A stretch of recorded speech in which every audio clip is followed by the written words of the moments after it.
I also have a personal thanks for this man because he came into my life at a time that allowed me to be standing here today because he housed my father, my brother, my sister, and myself for a period of life so that when we were homeless, my dad could get it together and take care of his children. So, San Francisco legendary alto saxophonist, educator, and kind-hearted, beautiful man with so many years of wisdom. Please welcome John Handy to the stage.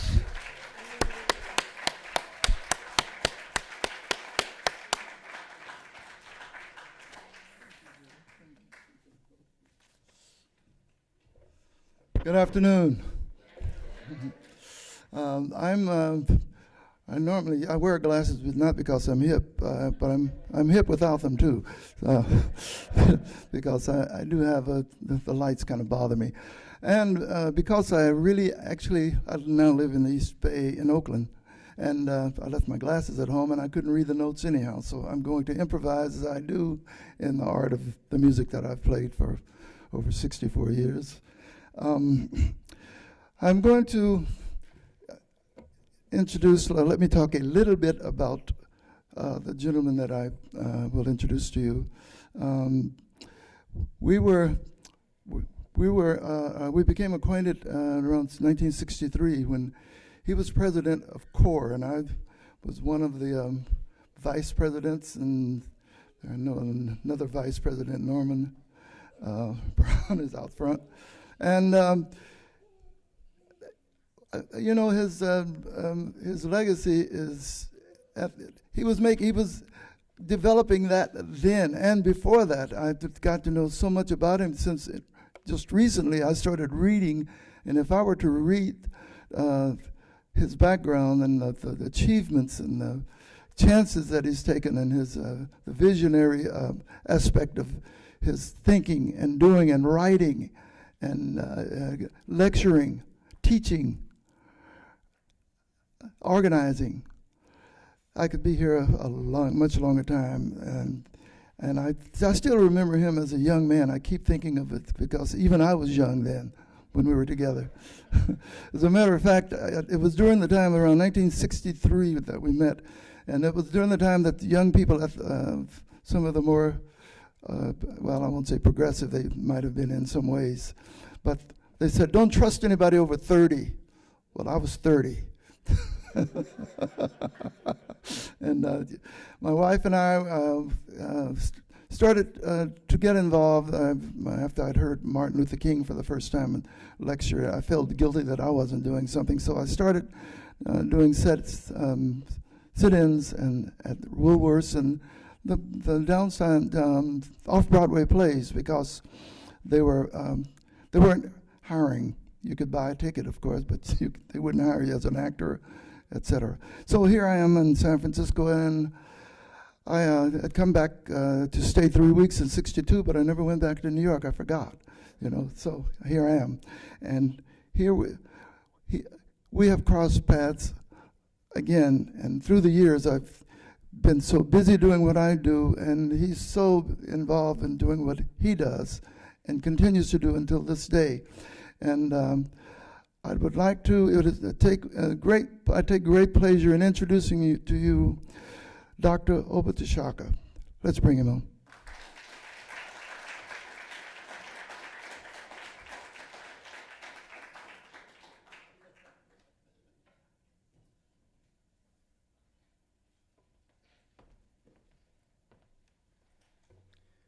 Thanks, John. How's everybody doing? That was a beautiful panel that we just heard and a lot of wisdom. And I want to say to all the panelists, I got a lot out of it. And Sister Erica Huggins, who has gone through hell and has matured as a very wise spiritual woman. I think the advice she shared on the importance of going within yourself and drawing from your own power, I thought of all the things that was said, that was the most important thing. This afternoon, I want to share with you a message on the San Francisco freedom movement that is often called the Civil Rights Movement. You'll see why in a minute. I think it's more appropriate to call it the freedom movement. It's a movement that people know virtually nothing about, and yet, of all the northern movements, it is the most significant, and we'll see why. I asked John Handy to do the introduction for a couple of reasons. He's a bad saxophone player. I mean, he's bad. As you know, in our culture, that means good. And in fact, I heard him play at Yoshi's a couple of years ago, and he was as good or better than when he was 30 or 40. I was hearing him blow, and I said, whoa, bad. But there's two reasons that I asked him to do the introduction. One is he was a member of CORE, and he put his time into the movement. He was in charge of the Freedom Band, and as he just reminded me when we get into these slides later, he was among the first people arrested in the first mass action where arrest occurred in this city. So that was the first reason. But the second reason has to do with my topic. The topic is the San Francisco Freedom Movement, an act of culture. San Francisco Freedom Movement, an act of culture. And the main reason why I wanted him to introduce me is because what they call jazz, that's another term that we didn't define, but the music we have created, that this movement, which was an act of culture, as all our movements are, jazz is its highest expression because it's the highest classical expression of African American culture. And in fact, the most complex thinkers that we have, the Malcolm X's and the Toni Morrisons, are inspired by jazz. Are y'all hip to this? So, civil rights movement, as they call it, what I prefer to call the Black freedom movement, an act of culture. San Francisco had a movement, and most of you don't even know about it. When it comes time to talk about civil rights movements, people roll out the Reverend Dr. Martin Luther King, who was a great leader and whose legacy is not appropriately appreciated because his I Have a Dream speech does not encapsulate what he represented, because by the end of his life, he was a revolutionary. And that message is lost when we get a picture of his I Have a Dream, which was a magnificent speech, but did not really represent where he grew to and what he became. But the San Francisco Civil Rights Movement was a product of the Southern Civil Rights Movement. And so before I get into this movement, I want to talk about its backdrop, because without the Southern Freedom Movement, inappropriately called Civil Rights Movement, there would have been none in San Francisco. And very often it's portrayed as a civil rights movement, but it was an act of culture. And the thing about this movement is it drew on the strongest aspects of African American culture. I prefer to call this New African culture, because what happened in our enslavement process is we recreated a culture here based on African foundational principles. And so the movement that you see coming out of Montgomery, and I was in high school when that movement took place, and more than anything, it reached out and told me I needed to be doing something for my people. It was an expression of culture. If you look at New African culture, it has many components. It's a complex culture. It's a beautiful culture. But at its heart, John Coltrane said this: to understand African American culture, you got to understand it rests on freedom. Get this straight, freedom. That's why it's more appropriate to call this a freedom movement. I heard Angela Davis speak last night, make the same point, and I agree with her. Because most people in the so-called civil rights movement weren't lawyers, didn't look at the Constitution from a legal standpoint. They were simply concerned with the fact that as 90-year-olds, they were treated like boys or girls. And they had no treatment of dignity coming from white folks, and they were treated as enslaved Africans. And so in the Montgomery bus boycott, which was the opening phase of the movement, This was at first, above all, an expression of freedom. But we got to understand something. Our culture has a different definition of freedom than the Euro-American culture. And we often confuse the two. And that's why Crispus Attucks ended up in a bind, getting killed in the American Revolution for freedom. He didn't understand that it was the freedom of George Washington to enslave him and the rest of black folks. He didn't understand that George Washington meant the freedom to enslave Africans, exterminate Native Americans, steal the land of Mexicans. That's what he meant. That's why he was the richest white boy in the country, and you call him, some of you do, the father of your country. But even if you look like him, you don't own what he owned. And basically, he owned us. You understand? So old Crispus didn't understand the African definition of freedom. And this is what this movement was driven by.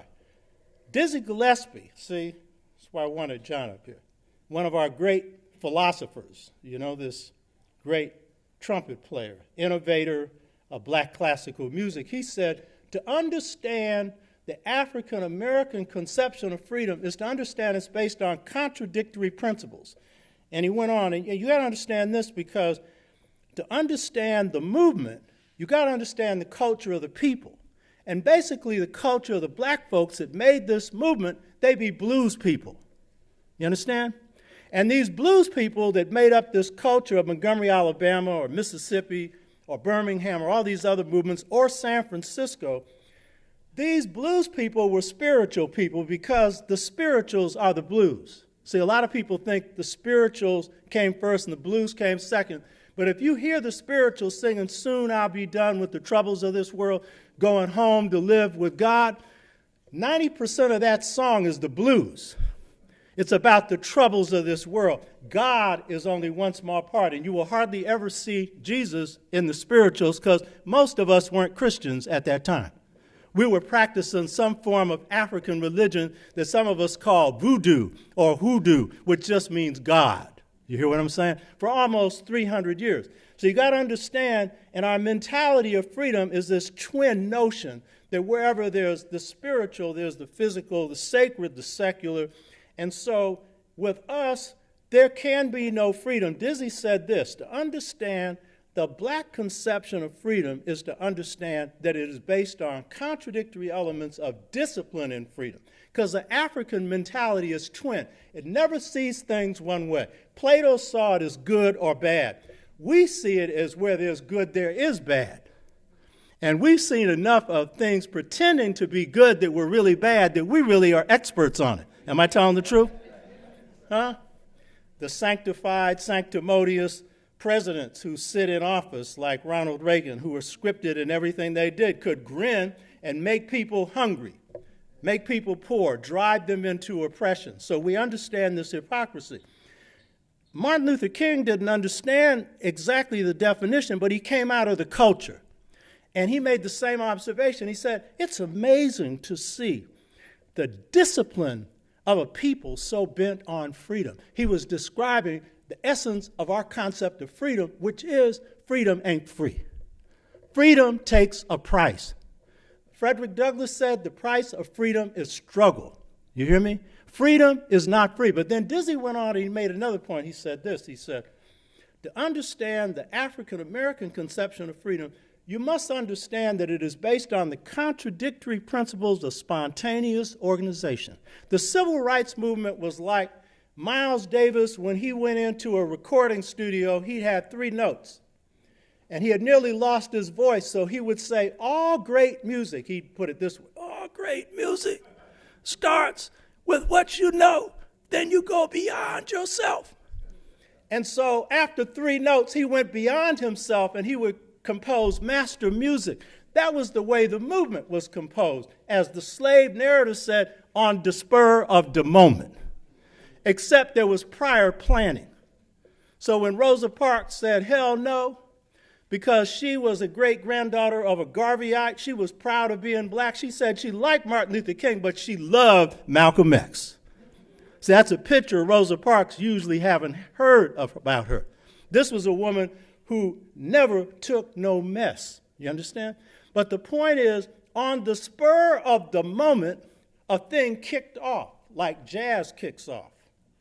like hip-hop kicked off in the Bronx, with Kool Herc and all the rest of those cats, you know what I mean? The same thing. So you got to understand, for us, and this isn't just how we do a movement, this is how a black cook cooks. They get in the kitchen and you ask them what they're going to cook, and they cook it on the spur of the moment. You understand? A good black mechanic, they'll listen to the sound of your car and they'll fix it on the spur of the moment. You understand? In fact, the hardest thing with black people is for black people to predict what black people are going to do. You hear me? Because, in fact, Rosa Parks said 2 weeks before the Montgomery bus boycott, she didn't think black people would ever get together because we're so hard to get together. And she didn't know she would be the very heart of this movement. By the way, she represented the best of the culture, a kind, genteel, nice, tough black woman. You understand? And if you want to talk about what Southern civility is, it's African culture. And the funny thing is, white people have taken it on without internalizing the civility. They have the surface of the civility. They got that Southern accent, that Mr. and Mrs. And when they come to lynch you, it doesn't matter what they call you. As Dick Gregory said, if they're a liberal racist, they hang you from a high tree. And if they're a conservative racist, they hang you from a low tree. But either way, you get hung. You hear what I'm telling you? So the thing is, we got to understand that this movement was driven by culture. But I want to say this. We didn't look at it that way then. Because then our scholars had a debate about whether we even had a culture. Malcolm X wasn't even sure about it, and Malcolm was on the cutting edge of our thinking, and he was reading the scholarship that was saying that, well, some of us, many of the scholars said, we lost our culture in slavery. And most blacks who were doing the movement, they weren't thinking, I'm joining a culture. The culture is making the movement. They were just doing it because this is a lived culture. The way you know black culture is to be it. And African thought, they say, to know the truth is to be the truth. So the embodiment of the culture was in the action. Now, this is the other thing about this movement. Really ain't appropriate to call it a civil rights movement. It was also a democratic movement. But not the democracy of American hypocrisy, because this is not a democracy. This is a republic. In fact, Aristotle, one of their so-called great philosophers, said he preferred aristocracy, but the best form of government would be a republican form, because people, when they got the vote, would think they were empowered. But he said, guess what? When they voted, they would vote for the same people. Y'all get that? One scholar in this country says you have one party, two wings, both right wing. That's Democratic and Republican, both right wing. You understand? And if you think there's a big difference in the sequester that's going on right now, you should go up underneath the surface. Both of them have reached the same agreement. They're going to cut the same poor people. And they're going to hardly do nothing to hurt the rich. But they're going to make it look like they'll do a little. It's a shell game. It's a con game. But the point is, this freedom movement was a democratic movement because New African culture, because it rests on African principles, is democratic to the core. Jazz has been described as an aristocratic democracy with no government in charge. What does that mean?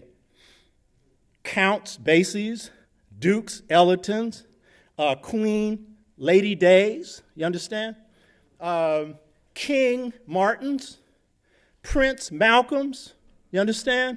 Queen Mothers, Ella Baker, Fannie Lou Hamer, and most of you don't know it. We have a Queen Mother in this movement. She was the mother of this movement. She's known for other things, but when she died and they had their ceremony at City Hall right across from here, and Dianne Feinstein officiated, they did not note her most singular achievement, Ella Hill Hutch, who was the mother of the San Francisco Civil Rights Movement. You hear me? And I am what I am because she was my mother's best friend and got this brainwashed Negro who was in his 12th year or the last year of college, 4th year at San Francisco State, and said, at that time my name was Bill Bradley, you should go to a CORE meeting. And I said to myself, CORE what? And I went to that first meeting and I realized something important was happening. You understand?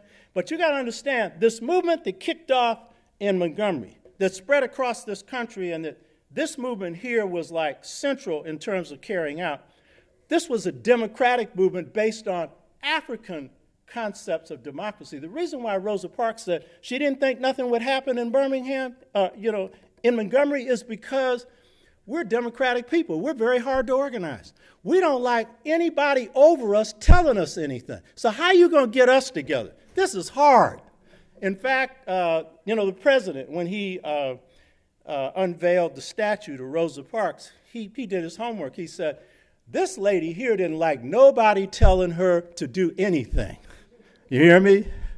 We're all like that. Black folks are like that because we come out of cultures that are not only based on democracy, but they're based on consensus-based democracy. That means everybody's got to agree. That's African culture. And that was the culture of most of the civil rights movement, the best parts of the movement, not only the civil rights or freedom movement, it was a consensus-based democracy. If we look at the Montgomery bus boycott, King made this statement. He said, I didn't start this movement. I didn't organize this movement. But when the people called on me, I stepped forward as a spokesperson for the movement. At our best in the movement, the best leaders were not the ones who lorded over the people. They were the ones who were mouthpieces of what the people wanted. And I'm here to tell you today, if you put a movement out there again, and we're going to have to, given how the poor are being marginalized in this country, the way that you're going to be able to dismantle this system is put the power in the hands of the people. Do you hear what I'm telling you? Put the power in the hands of the people. And the most important people to empower are the most oppressed because they have the least at stake in this system. The San Francisco Civil Rights Movement was powerful because it operated on this principle of consensus-based democracy. Norman Brown, who's here, I'm going to acknowledge in a minute, made the point that our decisions were always made as a collective, meaning it had to be 100% agreement. And a lot of people will say, you really can't get anything to happen when you do things like that. But the fact is, your best ideas happen when everyone has put their ideas in the pot, and then you come up with the best ideas, which is the consensus of the group. So this movement was based on consensus-based democracy. But the most important thing I want to say about the Southern movement and the Northern movement, not only the freedom movement, the Black Power movement, Black Panther movement, the Pan-Africanist movement, the Afrocentric movements to come. The most important gains of these movements, the Southern movement broke up Southern-style apartheid, the denial of the right to vote, legal segregation, broke that up. Did not break up white supremacy. Did not break up the power of whites who still control the minority that control this system. But it was the first major defeat that white supremacists faced. And you may not understand it. There's a new right wing in this country. There's an underground right wing that's armed, and there's an overground right wing that's in the Tea Party, that's in the House of Representatives, that's operating at local, state, and national levels. And these people feel that they're on the defensive because they got their behinds kicked in the 60s. And they cannot accept any part of that because, as far as they're concerned, the ideal American system is one of white supremacy where whites rule and blacks are simply on the bottom and ground into the dust. So we can see one reason why this Congress hasn't worked. Whatever your criticism of Obama is, and I have some real criticism, the main problem is these white supremacists can't get over the fact that somebody's in there that ain't white, that happens to be black. He may not be all that ideologically black, or he may be more ideologically black than he acts. But the fact of the matter is he's black. And if you look at that Senator McConnell, every time you look at that man, he's reeking with hate. He can't even put a smile on his face. And so I'm not satisfied with the Obama administration, and most importantly, I'm not satisfied with us because we should have put it to him as soon as he got elected. Should have stuck it to him and put our agenda out there waiting until his second term when he can do what he wants to do. But I think it's still not too late to put your agenda out there. But the point is, this movement came out of that kind of thing. But the most important gain of this movement was the reconstruction of the African mind. This was the most important gain. And I might say that as the African mind got reconstructed, the brown mind got reconstructed. A lot of white youth got their minds reconstructed. Because what happened in the course of the struggle, the movement became a great classroom. And the stuff that many of us were brainwashed in universities or brainwashed in Mississippi or Alabama, as we began to confront intense, strong senses of power structures, what we were able to do is pull the wool off not only the Klan, but off the federal government. And we began to see the nature of who our friends are and who our enemies are. And it led us to begin to think for ourselves, in many cases for the first time, and to think beyond the system, to think outside the system, and to reconstruct our own sense of identity. And that was the most important gain. So the San Francisco Civil Rights Movement, it was a product of this movement. But let me say a few things about it, because most of you don't know anything about it. It's the largest of the northern civil rights movements. It took us 3 years to build a movement. I chaired San Francisco Corps. There's a brother named Will Ussery who was chair before me. There was a brother named Dr. Nathaniel Burbridge. When I do these PowerPoint later, I'll show you pictures of him, two-time PhD in pharmacology and in medicine, head of the NAACP, one of only 4 militant heads of an NAACP chapter in the United States. A young sister named Tracy Sims, who was 18 years old, a dropout from San Francisco State, who led the UC Berkeley contingent called the Ad Hoc Committee. Now, the thing about this movement is it was the largest of the northern civil rights movements. By 1964, we put 10,000 people in the streets for a whole year. And it was a 5-year movement. It took 5 years. This was not a minute. In my case, it was full-time organizing for 5 years. There were other people like me, and then there were people who worked, who put the time in they could, and their time was just as valuable as people who put in full time. That's the thing about building a movement. Different strokes for different folks. People have different skills. You draw on those skills. So the first thing is it's the largest of the northern movements. The second thing is what you need to understand about San Francisco is this was a system that faced economic apartheid. Whereas the South faced political apartheid, here in San Francisco, in Oakland, in Richmond, in Vallejo, up and down the state of California, wherever you had black people, they were in a city, but they were outside the economy, more than anything. You could go and eat in a restaurant, you couldn't work there. You could go buy some clothes in a department store, you couldn't work there. You could go stick your bank in a bank account, but your money in a bank account, but you couldn't work there. Where did you work? You sweep streets, you shine shoes, and up until 1940, you hustled. There was a strong group of hustlers here in San Francisco, and they hustled white people up to 1940. Had one guy, I got this information from Julian Richardson and Tom Fleming and people who had the history, went in and interviewed them. And there was one brother that had him a big old cross. And his hustle was white people. And what he would do with his white hustle is tell him he's going to build a temple. And he got all kinds of money to build a temple that never materialized. And he financed other hustlers. You see? They were big-time hustlers. You know what I mean? Not small-time. And then you had people like a guy named, this could only be a black person, Raincoat Jones. Could only be a black person. Raincoat Jones operated off of 7th Street, and he was a gambler. He was a crook, but gambling ain't as crooked. I mean, you can go to Vegas, that's legal. You know what I mean? And he would have a gambling shop. He made millions of dollars. And then he had a pawn shop because you were broke, so, you had to pay him off. So give me your watch or whatever you got, your little gold ring or whatever. You know what I mean? But this is Raincoat Jones. He sent hundreds of black kids to UC Berkeley, to various universities. And when the Sun Reporter was going to go out of business, Raincoat Jones pulled together a bunch of crooks, and they came up with $10,000, which in the late 30s was like $300,000 or $400,000 now, and gave it to the Sun Reporter. and saved them from going out of business. The point is that in this time, crooks were black. Crooks even had a black culture.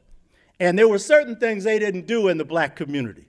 Now we got crooks that haven't got the slightest understanding of any kind of blackness. You know what I'm talking about? Who will do anything to almost anybody other than their mama, and you wonder if their mama's free from anything happening to them.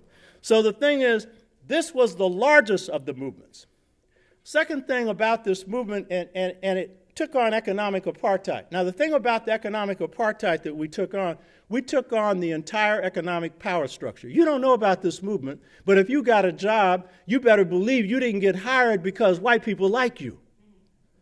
You better believe they did not hire you because you're qualified. Because please believe me, the people there were even more qualified than a lot of you now are. Some of them with 2 and 3 degrees. I told you about Dr. Burbidge had 2 PhDs. Wasn't enough to get one, he had to have 2. And it took all of that to become the first black professor at UC San Francisco. So the thing is, we took on the entire economic power structure, kicked their behinds, that means beat them, and didn't lose a single battle. That's point 2. Point 3 is, the San Francisco Civil Rights Movement gave birth to the free speech movement. The free speech movement, for those that don't know, was the movement at UC Berkeley where white students wanted to pass out civil rights literature, and because they were not allowed, they then started a free speech movement. And they took over the university. And in fact, it took years later for the UC administration to try and uproot radicalism from every arm of UC Berkeley, including black studies, because these students had become emboldened. And this free speech movement spread from UC Berkeley across the United States, and in 1968, it inspired the French student movement that nearly overthrew the French government. But we have black people saying we don't have any power.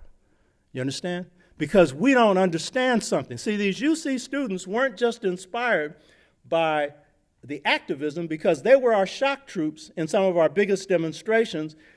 That radicalized them, but they were also inspired by our culture. They used a consensus-based democracy in making their decisions. And Mario Savio, who was their first leader, was radicalized by being arrested at our first mass demonstration you'll see up here in a minute at the Sheraton Palace Hotel.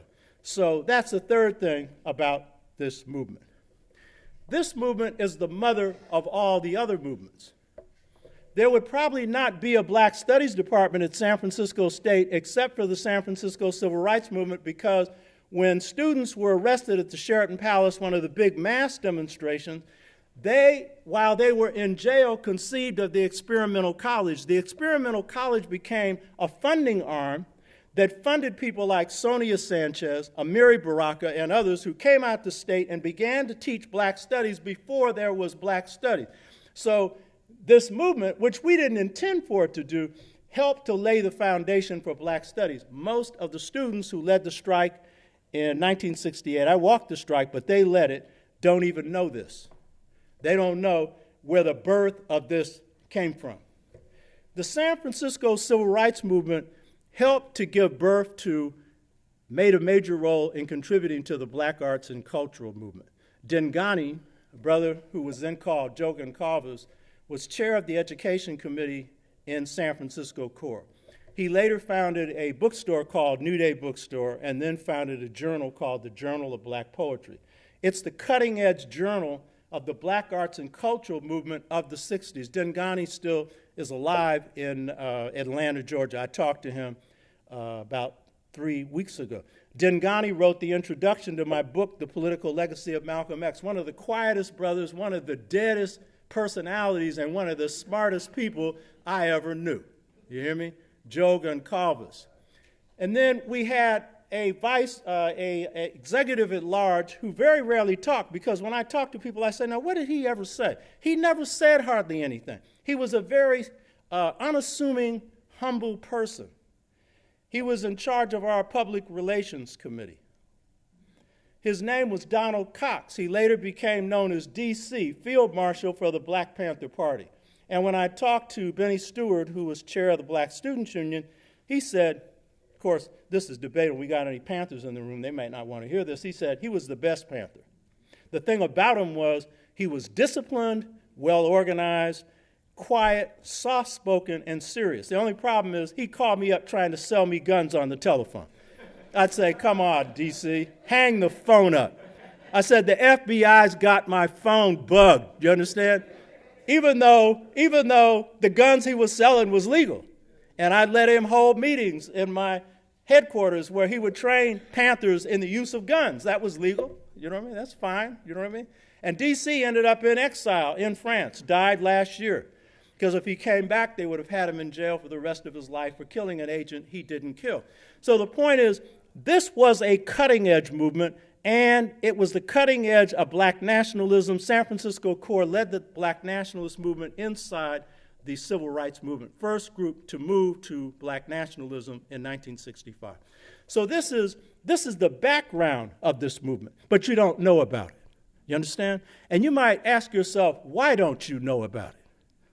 Well, one reason is some of the biggest demonstrations we had, even I had forgot a few of them, because when I went back doing the research, some of the research wasn't there. And then when I read our newsletter, because we had a newsletter we put out called The Correlator, it would note that some of these employers had forced all the newspapers not to report on this. You know what I mean? But enough of this was reported because we're on TV almost every night. But the point is, a lot of you don't know. If you weren't here at that time, you don't know. Some of you don't want to know because you associate the civil rights movement with integration. And you don't think, therefore, it's radical. But the fact is, the people of Montgomery who fought, the people here who fought, we didn't have any idea of integration. What did that mean? All we wanted was jobs for black folks. Because when we went down the streets, at Core's position, in 1960, we were organized. And in 1960, Ella Hutch and a guy named Bob Slattery put this organization together. And we met in her two-room apartment. Ella Hill Hutch, who later became the first black woman elected to the Board of Supervisors, always lived in a two-room apartment that you could barely lay yourself out in. Ella did not care about money. Ella cared about her people. She died at 59 years of age because she was always getting up and going, taking care of the needs of her constituents as a member of the Board of Supervisors when she should have been asleep, taking care of business. But the fact is, CORE then became like the cutting edge of the San Francisco civil rights movement. And so what had been a community that did not exist in the 30s, you had no black community. With World War II, black people flooded into the Fillmore, flooded into the Hunters Point to work in wartime factories, and flooded into Oakland. And so over 40,000 black people, a community that was 5,000 strong is 40,000 strong. And you end up in 1946 with a guy named Charles Augustus starting a Don't Buy Where You Can't Work jobs campaign in the Fillmore, demanding jobs for merchants that would take our money but not hire us. That campaign had been fought in Harlem by Adam Clayton Powell earlier and had been fought in Chicago before that by a man named Sufi Muhammad. And it spread to us in 1946. This was the forerunner of the San Francisco civil rights movement. So CORE, its strength was this. This is something, again, that's not generally understood. It's not just CORE. It was the strength of the movement. A lot of people think that most people have a price. Give them enough money, they'll sell out. That's an assumption. That's a common assumption because a lot of us worship dead presidents, even though the dead presidents aren't worth the paper they're printed on. And so I'm not just saying this of CORE. This was true of SNCC. This was true of large elements of SCLC. This was true of the Black Panther Party, especially in its first phase and many chapters throughout the United States. This was true of many in the Black Power movement, and it was this. In CORE, we had an unspoken agreement. Norman and I talk about this a lot. It was that the jobs we were fighting for, and I want to point this out, Norman Brown, who's here, raise your hand, Norman. Norman was a cab driver, you know what I mean? We had people in CORE who didn't have jobs. And we had some people who were highly skilled. We had a PhD in speech pathology. Lucille Jones. We had a PhD in space technology, Woodrow Jones. But then, the average person we had was off the streets. We had some people who were college dropouts, some people were in college, some people who had no college, some people who couldn't read. And I only found out years later that they couldn't read. You know what I mean? But the fact is, a lot of those members needed jobs, but the understanding was those jobs were not for us. The movement in this city, and that was true of most of the movement across this country, was selfless, and the people in it were not in it for their own benefit. This is important. You may not really understand how important this is. But when you have a movement, and CORE was never larger than 100 people, but that was enough to ignite a movement much larger. That's all you need to really turn out a city. 100 well-organized people, you know. When you have people who say, there's nothing that the people in power can give them that they want, that means they can't be bought off. You understand? And when you got a group that can't be bought off, that means they'll go to any extreme to get what they have to get. The Panthers had that, that feeling. King had that feeling. When King got the Nobel Prize, he got enough money to retire on. He told his wife, that's going to the movement. Not a penny's going to our family. She said, well, why can't a few dollars go for education? He said, no, this is for the people. Malcolm got paid no more than $750 a month, wouldn't even have the mortgage to his house put in his name, which was a mistake. He should have, because he thought the messenger would take care of him. If anything went wrong, he'd take care of his family. A man and a woman, they're the ones that take care of their family. Don't rely on anybody else to do that. That was a mistake. But it was not a mistake for Malcolm to say that when leaders place money first, they think about money and forget about the people. But the key point about this is the commitment that this band of people that made up CORE, that made up the movement, had meant that we piped into something bigger. And that something bigger was a cause bigger than any of us. And that enabled us to expand our minds, to expand our consciousness. So the San Francisco Civil Rights Movement went through phases. In building a movement, it takes time. And so in the first phase, even with the 100 members, you can't take on a power structure. So we formed alliances in the Hunters Point with the Bayview Hunters Point Citizens Committee, which was made up of welfare rights women. And it was a sister named Ardith Nichols. You'll see the picture up here in a minute. And that was to forge an alliance with the Hunters Point because we had a base in the Fillmore. We wanted unity between both black communities, and it took time. I went to our chapter and said, we need an alliance or a coalition with the ministers. And our members said, hell no. Those preachers got to sell you out. And they were right. In the end, we did get sold out. And I wasn't surprised that it might happen. But the fact is, in the meantime, if we're going to take on employers for jobs, we can't very well get black people to stop buying where we're not working if we don't have the people who the people respect telling them not to go there. And so we forged an alliance with the Baptist Ministers Union. And during the time in which we had that alliance, we controlled it. 45,000 black church people. So that when we took on the downtown department stores in 1963, when Kennedy was assassinated, it was a 3-month campaign of a Christmas boycott. And during that campaign, we took on a boycott against Sears Roebuck, Macy's, and Penny's. And Sears Roebuck had 50 black people out of 1,000. Macy's, Penny's, all the downtown department stores had hired absolutely nobody. But by the time we finished, we had busted open jobs for blacks, brown, and people of color. The other thing I want to point out is this. The San Francisco Civil Rights Movement didn't just fight for black people. They busted open jobs for people of color. And by the way, it's the only movement that forged a coalition with Chinese Americans and Mexican Americans and got them organized. You understand? And I often ask myself, why in the hell did I ever choose? Because I believe as a spiritual person, you pick your destiny. I believe you pick your time of birth. You pick where you're born. You may not, but I do. And I ask myself, why in the hell would I pick San Francisco? Ain't no black people here. You know what I mean? Why would I pick that? And then I figured it out. It's the miniature United States. If you can figure this one out, you can figure out the whole country. I'm a scholar and I'm a warrior, and mainly these movements are about learning stuff. And basically that's all life is about learning stuff. You know what I mean? We're all here to learn stuff. Like the ladies were saying, learn stuff in relationships. You know what I mean? Learn stuff about how a society is put together. So if it's put together wrong, like Malcolm said, as crooked as a pretzel, you can straighten it out. It's a classroom for learning stuff. You know what I mean? So the thing is, this movement was about that. So as we formed alliances and coalitions, our closest one was with the NAACP. I've mentioned Burbridge. But a lot of people would think the NAACP, that ain't no organization. But Dr. Nathaniel Burbridge, you'll see his picture in a minute, he was a little soft-spoken, tough black man, very smart.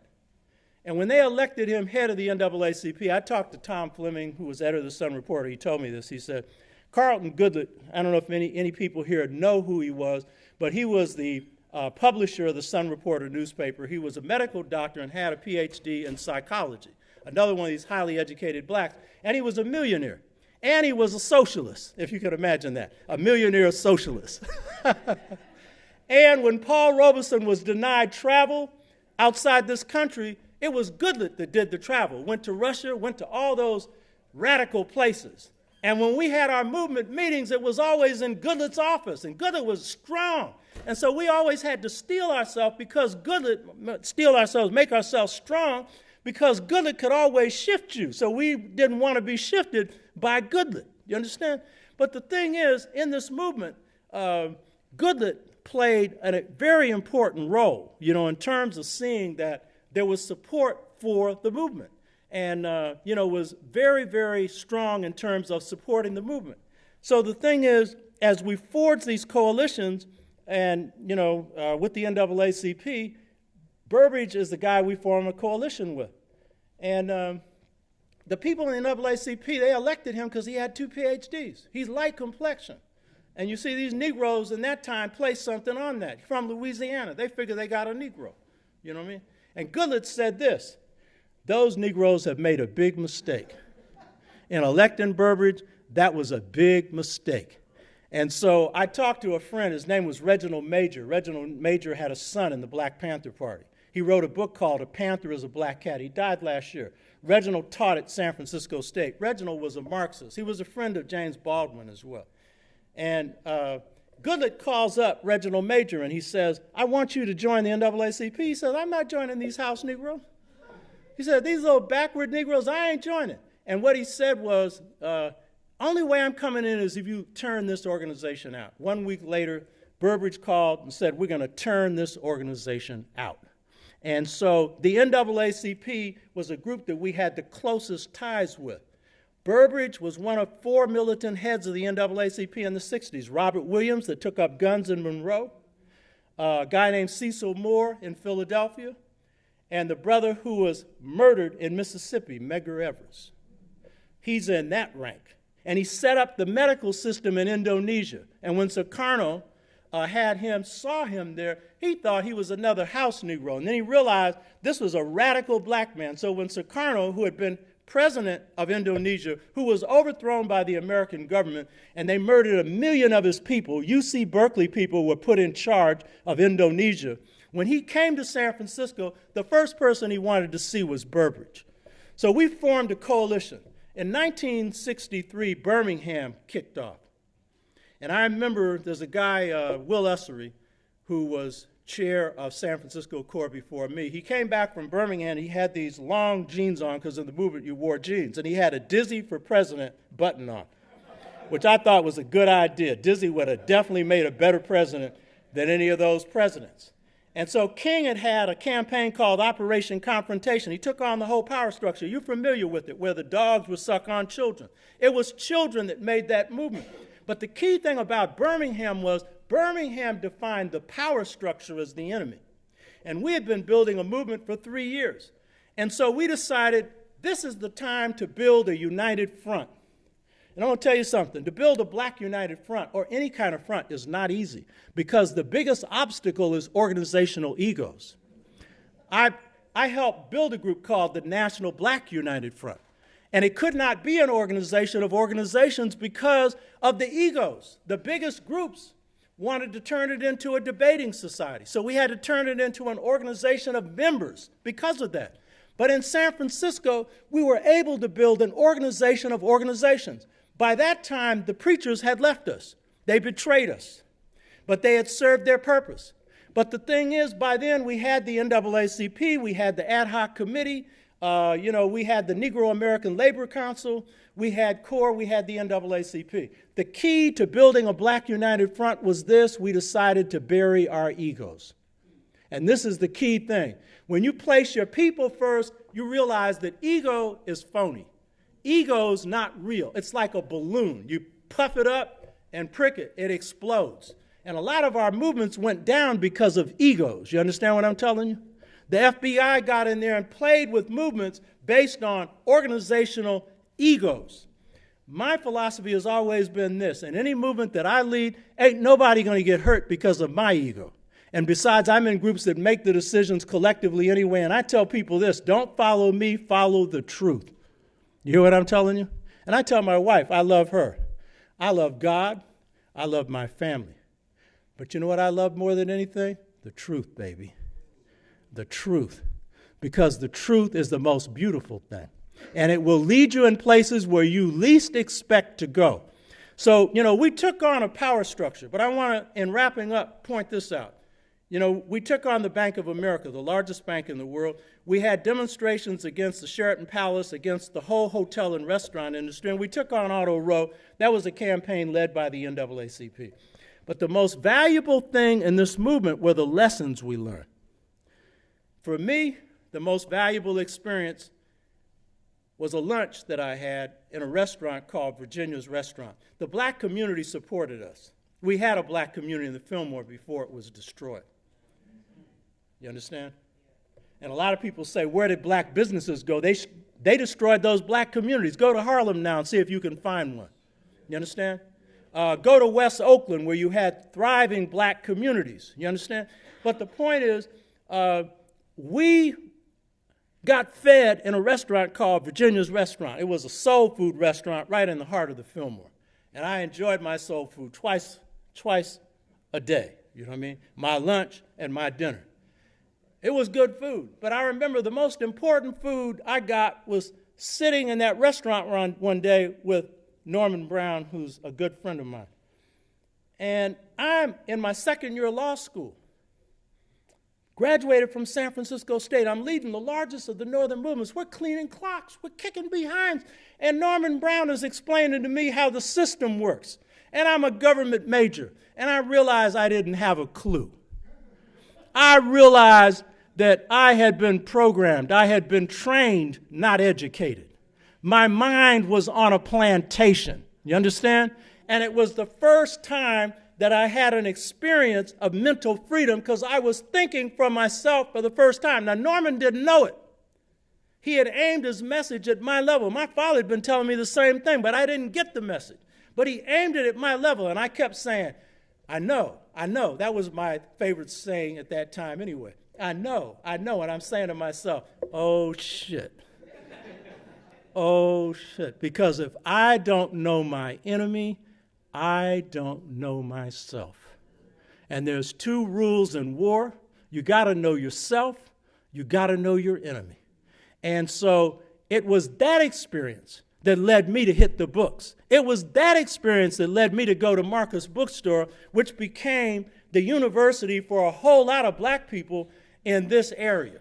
The university that trained Asa Hilliard, that Wade Nobles, a host of our best scholars, and a whole lot of other people who you may not know, who know more than a lot of the best scholars. They went and hit the books because real education is self-education. It's not the education you get in a university, though that's important. If you get it in a university, if you're not inspired to read outside of a university, you're being trained, you're not being educated. You know what I'm telling you? You hear what I'm saying? When I go around the country and speak, the place where I bring the least amount of books to sell is colleges because they don't buy them. But if I go to a church or a community center, they buy books because it's grassroots people who read. The most miseducated ones are the functionally illiterate ones, the ones who got the paper and think that once they got the paper, they don't need to know anything else except what's in the comic strip or what's on the sports page. You understand what I'm saying? Not true for all, but it's true for too many. So the re-education process, Malcolm went through the same thing. Realizing who his enemy was, it opened his eyes up. And it led us to then hit the books and to begin to rediscover who our enemy is and who we are. Most important to understand who we are. The other thing was this.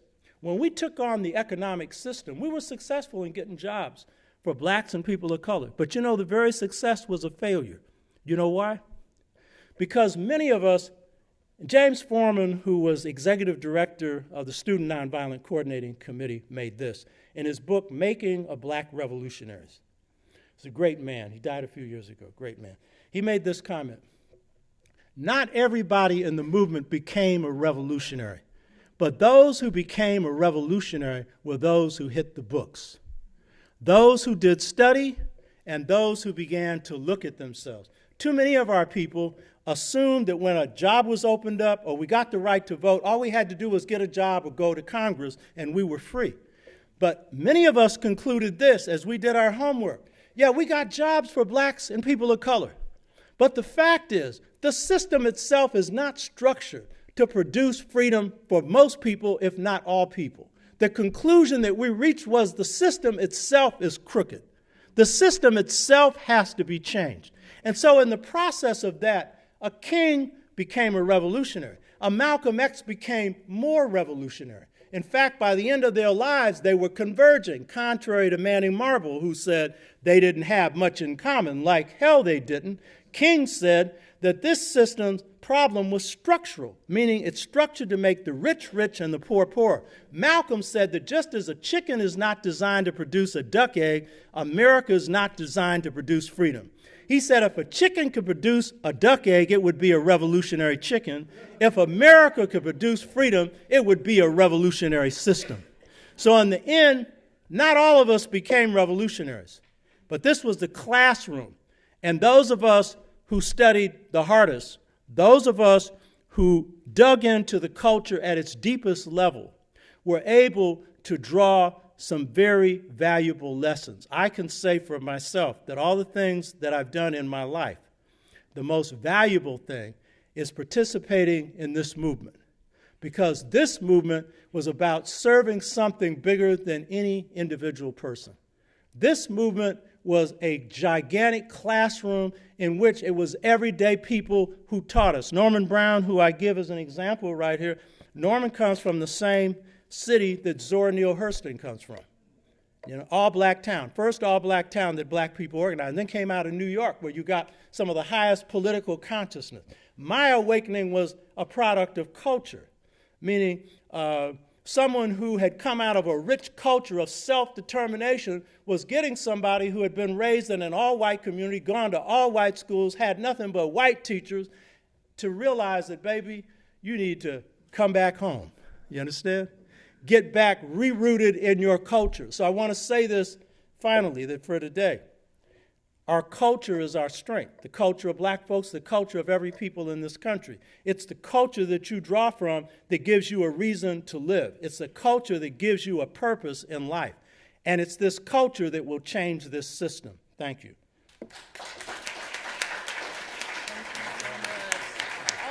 That's fine. Hello, thank you so much, Dr. T'Shaka. Let's give him another round of applause. So since we're running pretty far behind, we'll have one question. Okay.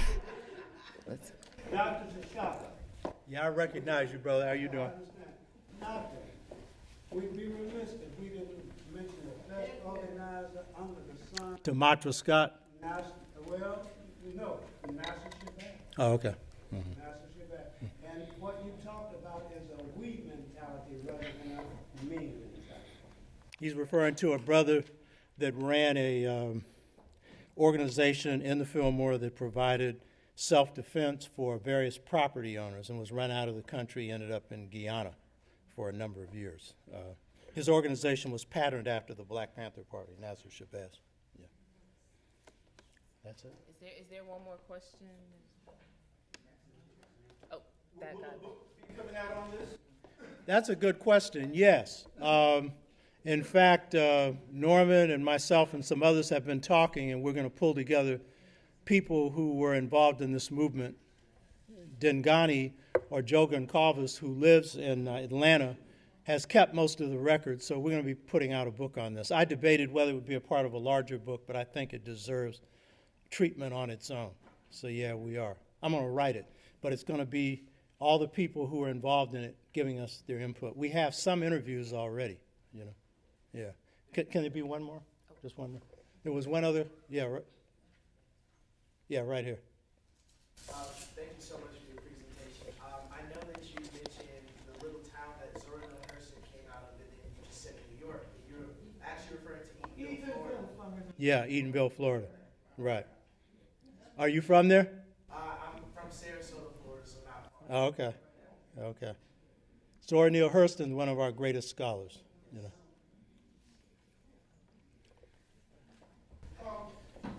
How important were the longshoremen and the labor? I guess many of the students were the children of longshoremen. How did that transition? Did you hear that? How important was the longshoreman? That was a part that I had. I deliberately cut it out to save time. My father was a longshoreman, so I benefited directly from that.